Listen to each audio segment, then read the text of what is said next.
real life and turn it into something that Excel can solve. What you might not realize is that you already have the skills you need to get there.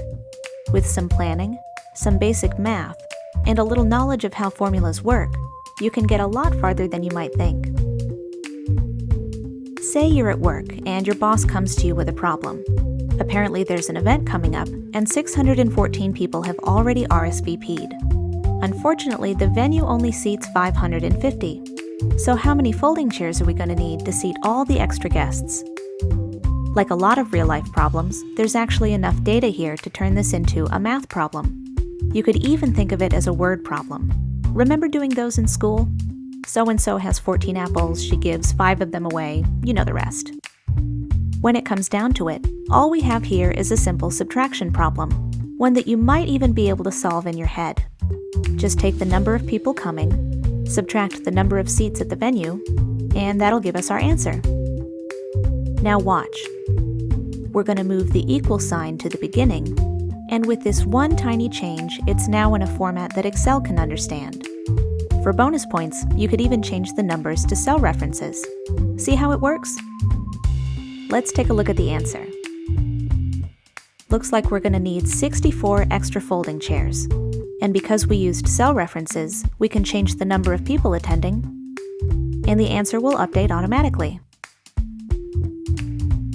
Sometimes getting from problem to formula is easier than you thought it would be, like you just saw.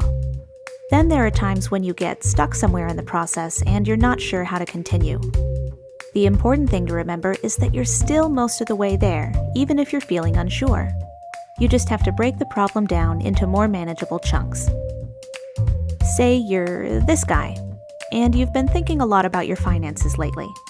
You want to save up enough money to buy a brand new, totally awesome jet ski. Here's the problem. The jet ski costs $6,000. You're planning to raise the money over time by saving $110 each month. How many years will it take to save the full amount? Even at a glance, you can tell this problem is a little different from the last example. For one, it's going to take more than a simple subtraction formula to figure it out.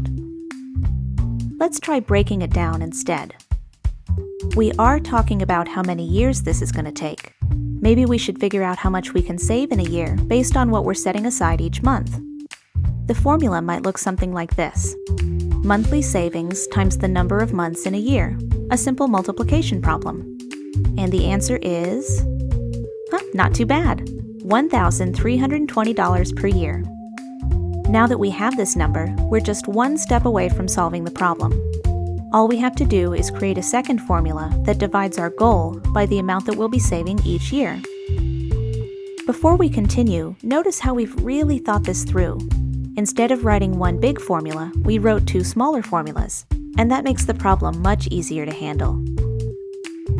Okay, it's the moment of truth.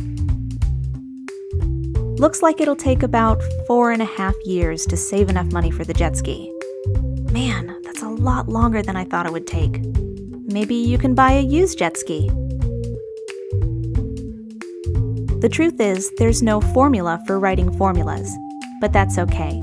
The journey from point A to point B is rarely as treacherous as it seems.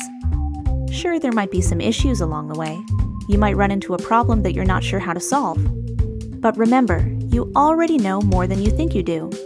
That's the key to solving real-life problems.